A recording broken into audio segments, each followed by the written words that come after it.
Hello dear students, Archimedes principle और principle of flotation और upthrust से ही रिलेटेड कुछ और छोटे छोटे कॉन्सेप्ट्स और कुछ प्रॉब्लम्स आज हम लोग सॉल्व करेंगे। तो बच्चों, हम लोग जानते हैं कि आर्किमिडीज प्रिंसिपल या प्रिंसिपल ऑफ फ्लोटेशन तब भी वैलिड होता है जब कोई बॉडी दो या दो से ज़्यादा फ्लूइड में फ्लोट कर रहा हो। फॉर एग्जाम्पल, मान लीजिए कि ये जो बॉडी है वो इस लिक्विड में फ्लोट कर रहा है, यहाँ पर एयर है। अब एयर भी तो फ्लूइड है, बिल्कुल सही बात, एयर फ्लूइड है।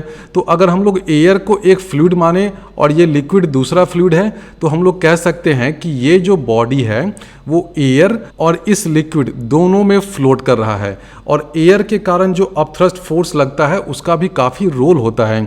आप लोगों ने जो एयर बलून्स या गैस बलून्स देखा होगा तो उसमें अपथ्रस्ट बिकॉज ऑफ एयर वही होता है जो उस बैलून के या उसमें जो बैठा हुआ आदमी है उसके वेट को बैलेंस कर रहा है। तो मान लो कि ये एक बॉडी है जिसकी डेंसिटी है सिग्मा और ये फ्लोट कर रहा है इस लिक्विड में। लिक्विड की डेंसिटी है रो एल और एयर की डेंसिटी कर देते हैं रो ए। और इस बॉडी का लेंथ जो लिक्विड में है या वाटर में है, इसको लिक्विड के बदले वाटर कर देते हैं तो ये रो वाटर हो जाएगा।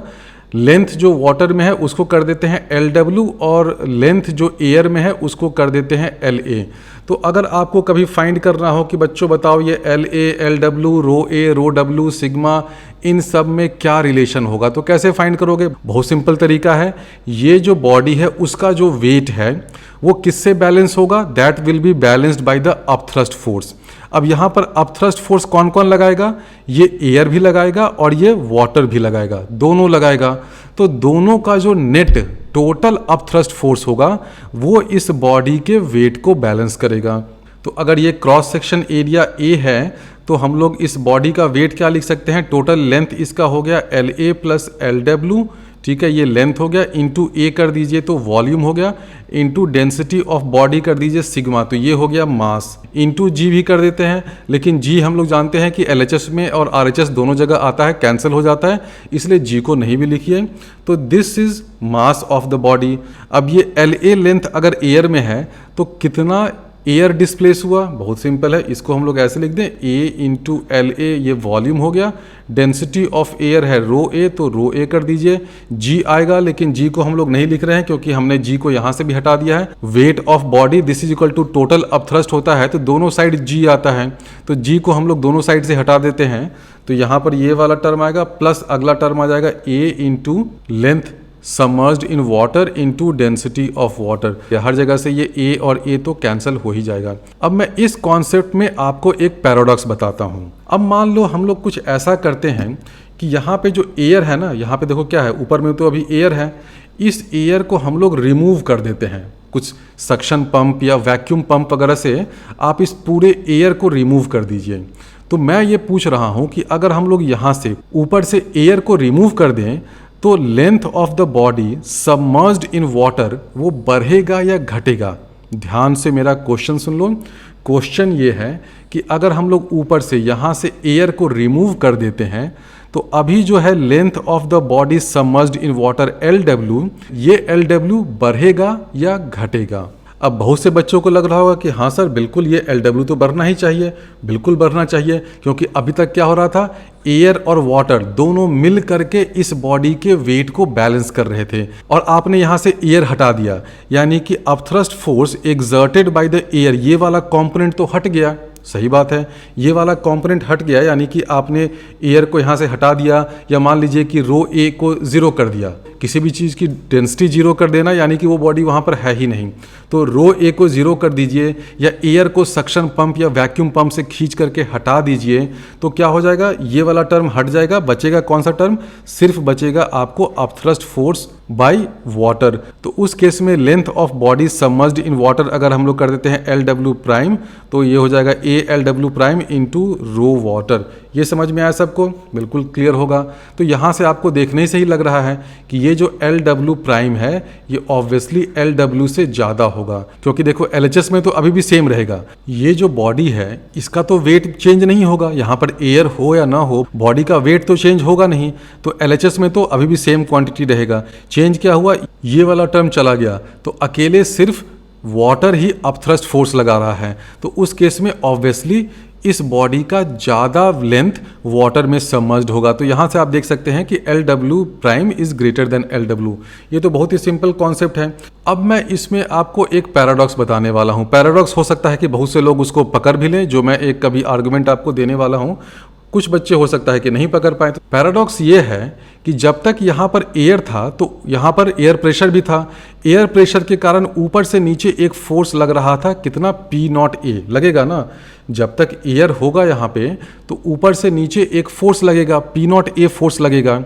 आपने क्या किया, यहाँ से एयर हटा दिया, यानी कि एटमॉस्फेरिक प्रेशर के कारण जो यहाँ पर फोर्स लग रहा था वो हट गया। यहाँ पे देखो, यहाँ पे एटमॉस्फेरिक प्रेशर था, उस प्रेशर के कारण फोर्स लगेगा, कितना फोर्स लगेगा, P0A। ये फोर्स इस बॉडी को नीचे की तरफ पुश कर रहा है। यानी कि अगर आप फ्री बॉडी डायग्राम बनाइएगा फर्स्ट केस में जब एयर है तो देखिए क्या क्या हो गया। P0A फोर्स नीचे की तरफ लग रहा है, mg नीचे की तरफ लग रहा है, अपथ्रस्ट ऊपर की तरफ लग रहा है। ठीक है। अब थोड़ा सा यहाँ पर मैंने एक बेईमानी की है। क्या की है वही आपको पकड़ना है। एयर जब हटा लिया तो ये वाला P0A फोर्स यहाँ से हट गया, तो क्या हो जाएगा, ये जो बॉडी है वो थोड़ा सा ऊपर चला जाएगा, क्योंकि अब ये P0A फोर्स तो नहीं है। तो पैराडॉक्स क्या हुआ, पैराडॉक्स ये हुआ, ऑब्वियसली इन दोनों में एक तो गलत होगा ही। सेकेंड आर्गुमेंट से मैंने क्या दिखा दिया कि जब यहाँ से हम लोग एयर हटा देते हैं तो ऑब्वियसली यहाँ पर जो फोर्स लग रहा है ऊपर से नीचे की तरफ, जो इस बॉडी को प्रेस कर रहा है, वो फोर्स हट गया। वो फोर्स हट गया तो लगता है कि ये बॉडी ऊपर की तरफ थोड़ा सा जाएगा, यानी कि ये जो LW है वो घट जाना चाहिए। ये दूसरे आर्गुमेंट से लग रहा है। तो आप लोग सोचिए कि इन दोनों में सही आर्गुमेंट कौन है। क्या ये सही है कि LW प्राइम ज़्यादा होना चाहिए, या जो अभी मैंने दूसरा आर्गुमेंट दिया प्रेशर और फोर्स के कारण, कि यहाँ से एटमॉस्फेरिक प्रेशर के कारण पहले फोर्स लग रहा था, एयर हटा दिया तो ये वाला फोर्स यहाँ से हट गया, ये वाला फोर्स हट गया, तो अब नीचे की तरफ दबाता हुआ जो फोर्स है, एक तो फोर्स है mg जो वेट, वो तो कांस्टेंट है। एयर जब तक था तो नीचे की तरफ एक और फोर्स था P0A, ये P0A फोर्स हट गया। तो ये फोर्स जब हट गया तो बॉडी को थोड़ा सा ऊपर जाना चाहिए ना, ये लगता है। तो अब आप बताइए कि मेरे आर्गुमेंट में क्या गलती है, क्या मिस्टेक है, क्या फैलेसी है। चाहें तो आप वीडियो को पॉज कर लीजिए, उसके बाद थोड़ा सा सोचिए। ये सब चीज़ समझना चाहिए, सोचना चाहिए, इससे कॉन्सेप्चुअल क्लैरिटी आती है। तो अब मैं आपको समझाता हूँ कि कौन सा सही है कौन सा गलत है। ये जो मैंने लिखा है ना, ये बिल्कुल सही है। यहाँ से जब आप एयर को हटाइएगा तो length of body submerged in water increase करेगा, क्योंकि बॉडी का जो वेट है वो सिर्फ और सिर्फ वाटर के अपथ्रस्ट फोर्स के कारण बैलेंस हो रहा है। यानी कि वाटर को ज़्यादा अपथ्रस्ट लगाना पड़ेगा, ज़्यादा अपथ्रस्ट लगाने के लिए ज़्यादा वॉल्यूम ऑफ वाटर डिस्प्लेस होगा, यानी कि ये बॉडी का ज़्यादा वॉल्यूम पानी में सबमर्ज होगा। तो ये बिल्कुल सही है। अब रही बात कि ये जो आर्गुमेंट हमने प्रेशर और फोर्स वाला दिया था वो क्यों गलत है। देखिए क्यों गलत है। एक चीज़ हमेशा समझ लीजिए कि जब भी आप फ्लोटिंग बॉडी में इक्विलिब्रियम वगैरह बनाते हैं, फ्री बॉडी डायग्राम बनाते हैं, पिछला भी एक क्वेश्चन जो जेई का मैंने सॉल्व किया था तो वहाँ भी समझाया था कि आप दोनों में से कोई एक चीज़ लीजिए, या तो आप प्रेशर के टर्म्स में काम करिए या आप upthrust is equal to weight of displaced liquid उसके टर्म्स में काम करिए। दोनों को मिक्स मत करिए, खिचड़ी मत बनाइए। आपने अगर एक बार बोल दिया कि हाँ अपवर्ड डायरेक्शन में सारे फ्लूइड के कारण जो फोर्स लग रहा है वो अपथ्रस्ट के बराबर है, तो अब आप force because of pressure difference वो सब भूल जाइए, क्योंकि ये जो अपथ्रस्ट है ये भी तो प्रेशर डिफरेंस के कारण जो फोर्स लग रहा है उसी का मैनिफेस्टेशन है, उसी का रिप्रेजेंटेशन है। तो एक ही चीज़ को आप दो तरीके से एक ही इक्वेशन में घुसाइएगा तो गलती करिएगा।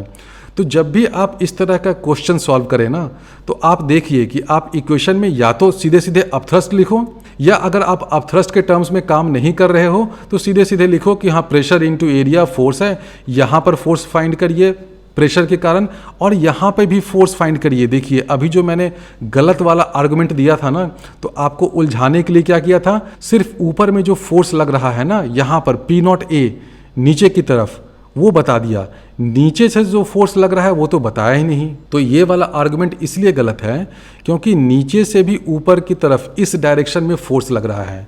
अब लेकिन बच्चे बोलेंगे कि सर हमने एयर को हटा दिया तो ये वाला टर्म ही जाएगा ना, ये वाला फोर्स तो एज इट इज़ रहेगा। आप एयर को हटाइए लेकिन वाटर तो है ही, तो वाटर कितना फोर्स लगा रहा है अपवर्ड डायरेक्शन में, उसमें तो कोई चेंज नहीं हुआ। ये भी थोड़ा सा टेक्निकल पॉइंट है, इसको समझो। मान लो जब यहाँ पर एयर है और हम लोग कंप्लीटली प्रेशर और फोर्स के टर्म्स में काम कर रहे हैं, यहाँ पर एयर है तो यहाँ पर एटमॉस्फेरिक प्रेशर है, उसके कारण फोर्स नीचे की तरफ लग रहा है। कितना लग रहा है? P0A फोर्स लगेगा। अब यहाँ पर अगर एटमॉस्फेरिक प्रेशर है P0 है तो यहाँ पर बताओ प्रेशर क्या हो जाएगा? P0 होगा या उससे ज़्यादा होगा? उससे ज़्यादा हो जाएगा, क्योंकि हम लोग डेंसिटी ले रहे हैं एयर का ρA, ये वाला लेंथ LA है। तो आपको यहाँ पर जो प्रेशर मिलेगा ना बिकॉज ऑफ एयर या बिकॉज ऑफ एटमॉस्फेयर, यहाँ पे जो प्रेशर हो जाएगा ये हो जाएगा P0 plus LA into ρA into G। किसी भी फ्लूइड में दो पॉइंट्स के बीच में प्रेशर डिफरेंस होगा अगर वो दोनों पॉइंट्स डिफरेंट हाइट पे हैं। तो ये वाला पॉइंट और ये वाला पॉइंट दोनों के बीच में हाइट का डिफरेंस है LA, और प्रेशर डिफरेंस कितना आ जाएगा? LA into density of that medium या density of fluid into G। तो ये वाला जो पॉइंट है ना, इसका प्रेशर कितना हो जाएगा? P0 plus LA into ρA into G। अब आप नीचे आ जाइए, यहाँ पे प्रेशर कितना होगा? यहाँ पे प्रेशर सिर्फ इस LW के कारण नहीं होगा, वाटर के इस पॉइंट और इस पॉइंट के बीच में प्रेशर डिफरेंस कितना होगा? LW into ρW into G। ये है डिफरेंस। तो इस पॉइंट का प्रेशर है P0 प्लस दिस थिंग, तो इस पॉइंट का प्रेशर क्या हो जाएगा? इसका प्रेशर देखो ये हो जाएगा P0 plus LA into ρA into G, ये भी रहेगा, प्लस आएगा वाटर वाला term LW into ρW into G। तो देखो इतना प्रेशर है, यहाँ से फोर्स फाइंड करना होगा तो इंटू A कर दोगे। तो अगर आप प्रेशर के टर्म्स में काम कर रहे हो तो देखो क्या हो रहा है, ऊपर से एटमॉस्फेरिक प्रेशर के कारण ऊपर से नीचे ये फोर्स लग रहा है, लेकिन नीचे से ऊपर भी फोर्स लग रहा है। वो कितना लग रहा है? P0 plus LA into ρA into G। देखो ये है, तो एयर के कारण ऊपर से नीचे फोर्स लग रहा है इतना, सिर्फ P0A, और एयर के कारण नीचे से ऊपर फोर्स लग रहा है P0 plus LA into ρA into G। क्योंकि देखो ये जो दोनों टर्म है ना, ये दोनों टर्म एयर के कारण है। अगर एयर हटेगा तो ये P0 भी जाएगा, ये भी टर्म जाएगा, LA ρA G भी जाएगा, सिर्फ ये बचेगा अगर एयर हटा तो। ठीक है, तो फर्स्ट केस में जब एयर है तो देखो क्या हो रहा है, ऊपर से नीचे एयर कितना फोर्स लगा रहा है? P0A, और नीचे से ऊपर कितना फोर्स लगा रहा है? ये देख लो P0 plus LA ρA G into A, यानी कि नीचे से ऊपर जो फोर्स लग रहा है एयर के कारण वो ज़्यादा है। कितना ज़्यादा है उसका डिफरेंस अगर आप लिखोगे तो देखो ऊपर और नीचे ये P0A और P0A कैंसिल हो जाएगा, वो जो डिफरेंस आएगा वो इतना आ जाएगा LA into ρA into G तो रहेगा ही, और इंटू A हो जाएगा। तो देखो तो ये क्या है? LA ρA G, ये हो जाएगा वेट ऑफ एयर डिस्प्लेस्ड। हो गया ना? देखो LA लेंथ है, A क्रॉस सेक्शन एरिया है, यानी कि ऊपर से नीचे फोर्स लगा इतना P0A, और नीचे से ऊपर फोर्स लगा this force plus something extra. वो समथिंग एक्स्ट्रा क्या है? Weight of air displaced. तो देखो हुआ क्या, जब यहाँ पर एयर था तो आप कह सकते हैं कि ऊपर से नीचे फोर्स लगा 2 न्यूटन का, लेकिन नीचे से ऊपर फोर्स लगा 6 न्यूटन का। जस्ट मैंने एक रफ नंबर ले लिया है जस्ट फॉर अंडरस्टैंडिंग सेक। तो एयर के कारण नेट फोर्स नीचे से ऊपर लगा कितना? 4 न्यूटन का लगा ना। ऊपर से नीचे फोर्स देखो लगा 2 न्यूटन, नीचे से ऊपर फोर्स लगा 6 न्यूटन, यानी कि नीचे से ऊपर एक्स्ट्रा फोर्स लगा 4 न्यूटन, ये लगा। जब आप एयर को हटाइएगा तो ये सब हट जाएगा, ये 2 न्यूटन हट गया, ये 6 न्यूटन भी हट गया, यानी कि ये 4 न्यूटन फोर्स जो नीचे से ऊपर की तरफ लग रहा था ऑब्वियसली ये भी हट जाएगा। इस फोर्स को अब कौन बैलेंस करेगा? सारा का सारा भार अब बेचारे इस वाटर पे आ जाएगा। वाटर को ही इस फोर्स के बदले अपना कंट्रीब्यूशन करना पड़ेगा, यानी कि उस केस में क्या हो जाएगा? Length of the body submerged in water increase कर जाएगा। तो जो मैंने पैराडॉक्स या एनोमली आपको बताया वो बेसिकली एनोमली नहीं था, मैंने जानबूझ करके एक कंफ्यूजिंग सिचुएशन आपको दिया था, आपको कंफ्यूज करने के लिए। सिचुएशन में क्या बोल दिया था कि देखो एटमॉस्फेरिक प्रेशर के कारण ऊपर से नीचे फोर्स लग रहा है, आपने एयर हटा दिया तो ये फोर्स कम हो गया, तो बॉडी को तो थोड़ा सा ऊपर आना चाहिए, लेकिन बहुत खूबसूरती से मैंने छिपा लिया कि फोर्स तो नीचे से ऊपर भी लग रहा है, और नीचे से जो ऊपर फोर्स लग रहा है उसमें भी देखो एयर का कंट्रीब्यूशन है। तो अगर आप हटा रहे हैं तो ऊपर से तो कम हटा लेकिन नीचे से ज़्यादा हट गया, ये वाला फोर्स ज़्यादा बड़ा था जिसको आपने हटा दिया। तो नेट कंट्रीब्यूशन फोर्स का क्या था, नीचे से ऊपर था जिसको आपने हटा दिया। अब एयर के हटने से ये फोर्स हटा तो इसका भी लोड वाटर पे आ गया। और यहाँ से आप ये भी देख सकते हैं कि जो अपथ्रस्ट लग रहा है बिकॉज ऑफ एयर, उसको आप force because of pressure difference के रूप में कैलकुलेट करिए तो देखिए क्या हो जाएगा। ऊपर से नीचे फोर्स लगा पी नॉट ए एयर के कारण नीचे से ऊपर फोर्स लगा P not plus L A rho A g into A. Net force लगा ये A into L A into rho A into g. ये नेट फोर्स किसके बराबर है, ये हो गया equal to weight of air displaced, यानी कि this force is equal to upthrust force because of air. तो ये सिंपल कॉन्सेप्ट है आपको समझाने के लिए कि आप अपथ्रस्ट फोर्स को प्रेशर डिफरेंस के टर्म्स में कैसे समझ सकते हैं। अब इसी कॉन्सेप्ट पे बेस्ड एक बहुत अच्छा प्रॉब्लम जेई 2002 का सॉल्व करते हैं। A uniform solid cylinder of density 0.8 floats in equilibrium in a combination of two non-mixing liquids A and B with its axis vertical. The densities of the liquids A and B are 0.7 and 1.2 respectively. The height of liquid A is this much. Height length of part of the cylinder immersed in liquid B is this much. Find the total force exerted by liquid A on the cylinder. Liquid A ये है, ये total force कितना exert कर रहा है। अब ये trap है। बच्चे सोचेंगे कि हाँ सर ये लिक्विड ए है, लिक्विड ए भी तो कुछ डिस्प्लेस हुआ, ये एच ए लेंथ है, क्रॉस सेक्शन एरिया यहाँ पर हम लोग ए ले लें तो ए इंटू एच ए हो जाएगा volume of liquid A displaced into density into g कर दिए जाएंगे तो हमें अपथ्रस्ट मिल जाएगा, यानी कि total force exerted by liquid ए उस अपथ्रस्ट के बराबर होगा। अब यहाँ पे देखो प्रीपोजिशन का फेयर किया है क्वेश्चन वालों ने।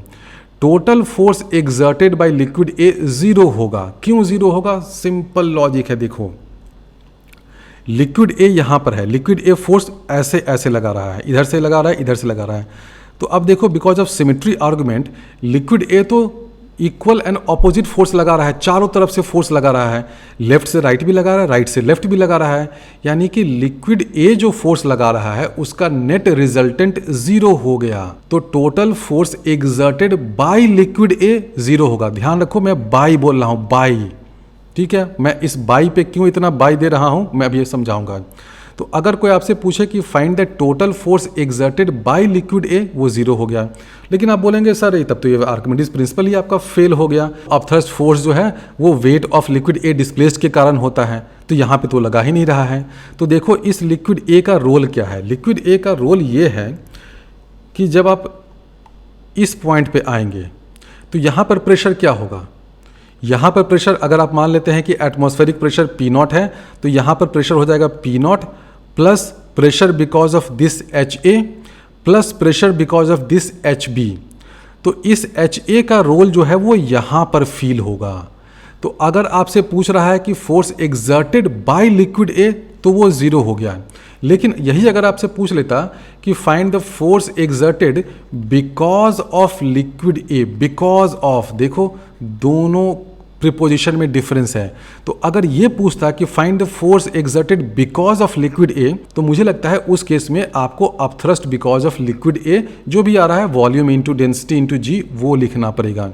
क्योंकि अभी भी देखो क्या हो रहा है, इस बॉडी पे ऊपर से नीचे कितना फोर्स लग रहा है, P not a, cross section area अगर ए है तो इस पी नॉट को आप नेग्लेक्ट भी कर सकते हैं। इसलिए नेग्लेक्ट कर सकते हैं क्योंकि डेंसिटी ऑफ एयर दे नहीं रखा है, यानी कि वो नेग्लिजिबल है। और साथ ही साथ अगर यहाँ पर प्रेशर पी नॉट हो गया तो इस पी नॉट का असर यहाँ पर भी सिर्फ पी नॉट रहेगा।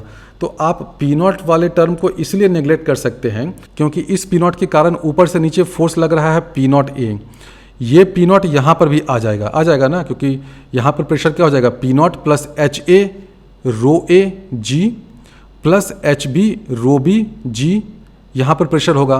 तो यहाँ पर भी नीचे से ऊपर जो एक टर्म आएगा उसमें पी नॉट ए तो आएगा ही, तो ये पी नॉट ए और ये पी नॉट ए कैंसिल कर जाएगा, यानी कि इस पी नॉट ए का कोई रोल नहीं है। रोल लेकिन कब होता है, अगर आपसे बोलता है कि अच्छा ये एयर है, इसकी डेंसिटी 0.01 है, ये वाला लेंथ कुछ दे रखा है 1 सेंटीमीटर, तब आपको लेना पड़ता कि अच्छा ये 1 सेंटीमीटर के कारण इसका भी प्रेशर चेंज हुआ, तो यहाँ पर आपको उसका रोल लेना पड़ता।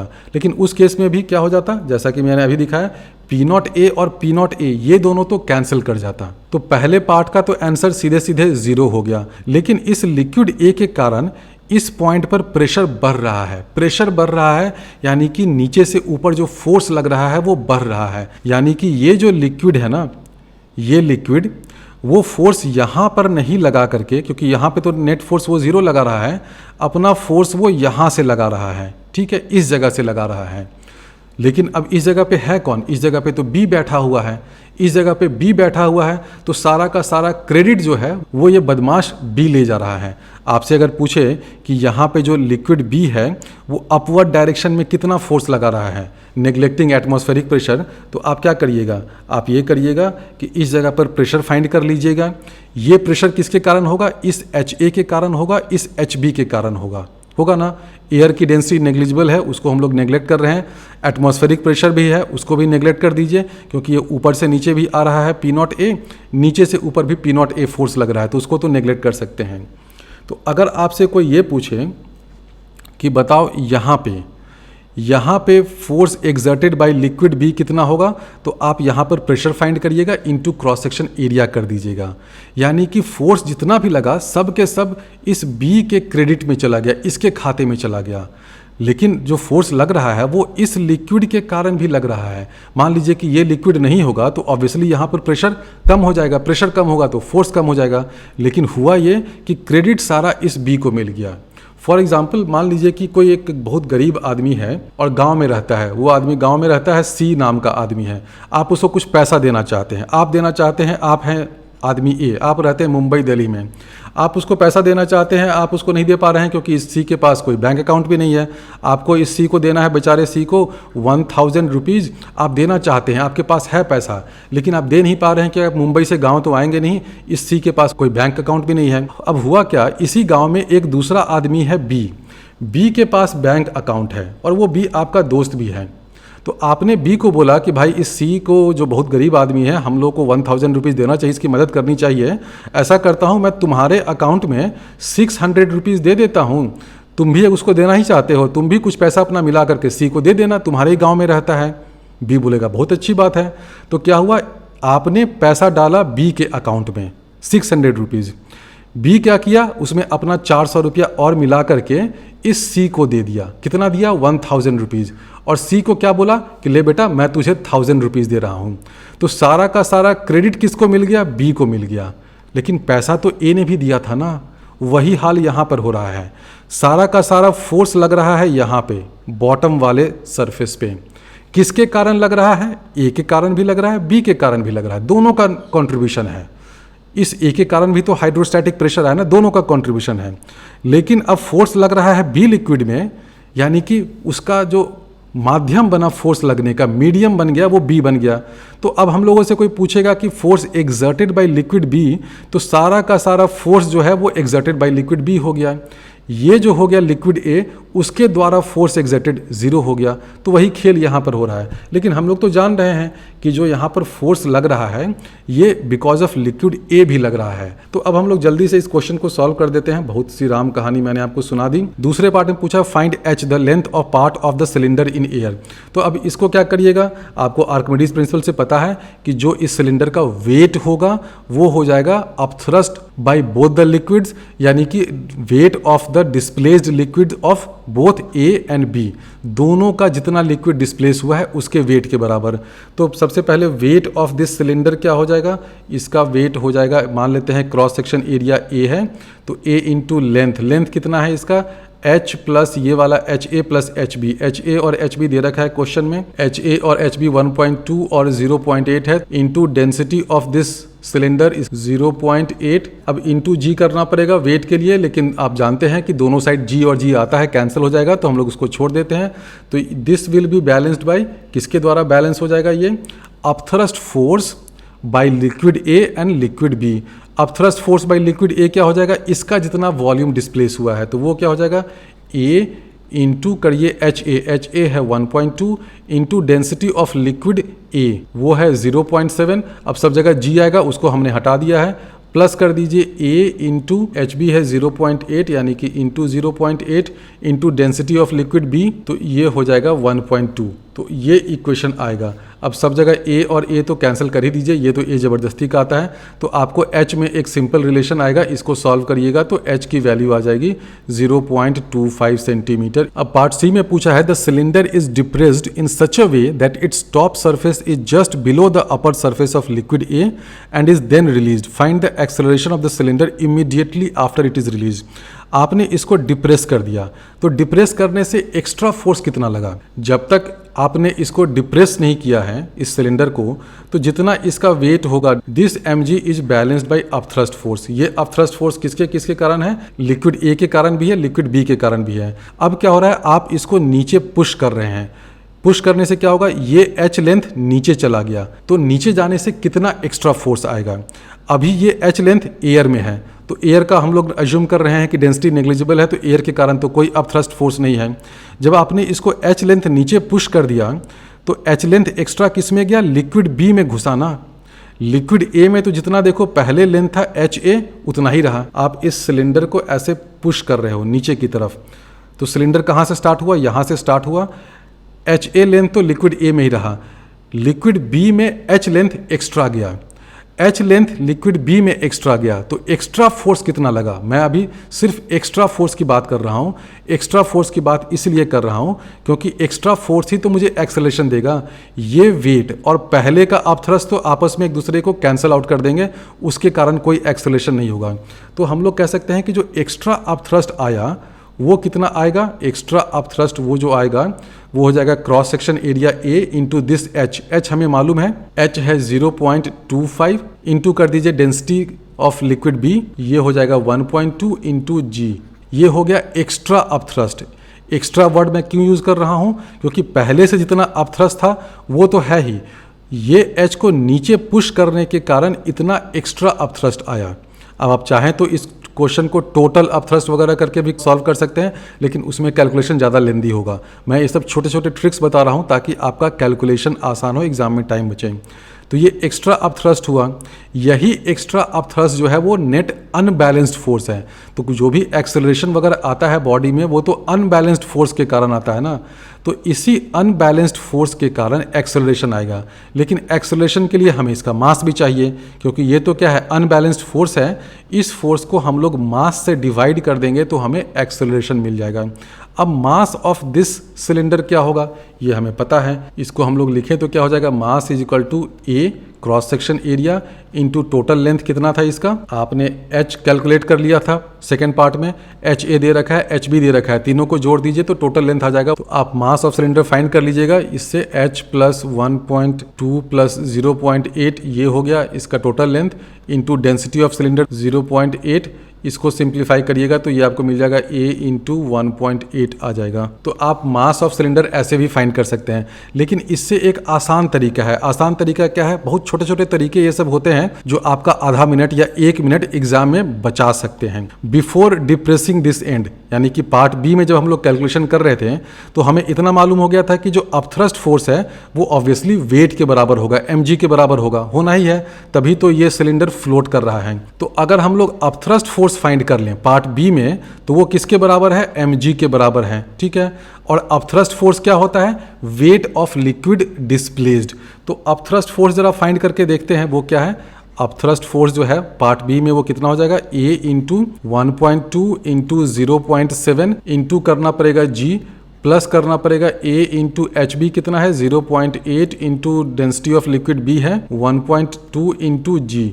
अब देखिए ये वाला जो कैलकुलेशन है ना पार्ट बी में हम लोगों ने ऑलरेडी कर लिया है, तो आपको डबल मेहनत नहीं करनी पड़ेगी। अभी जो आप ये मल्टीप्लाई करके ये सब मास फाइंड करेंगे ना, तो ये कैलकुलेशन तो ऑलरेडी आप पार्ट बी जब सॉल्व करिएगा तो कर लीजिएगा।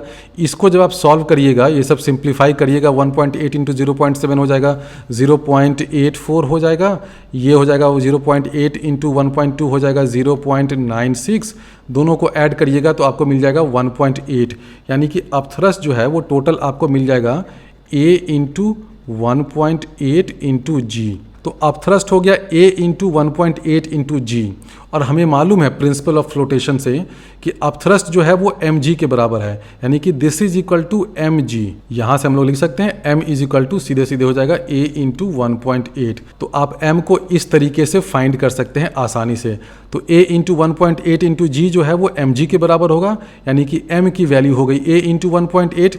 एक्स्ट्रा अपथ्रस्ट फोर्स है इतना a इंटू दिस थिंग, तो इसी एक्स्ट्रा फोर्स को आप a इंटू 1.8 से डिवाइड कर दीजिए। a कैंसिल हो जाएगा, सारा कैलकुलेशन करिएगा तो आपको मिल जाएगा कि जो एक्सेलरेशन ऑफ बॉडी है वो हो जाएगा g/6।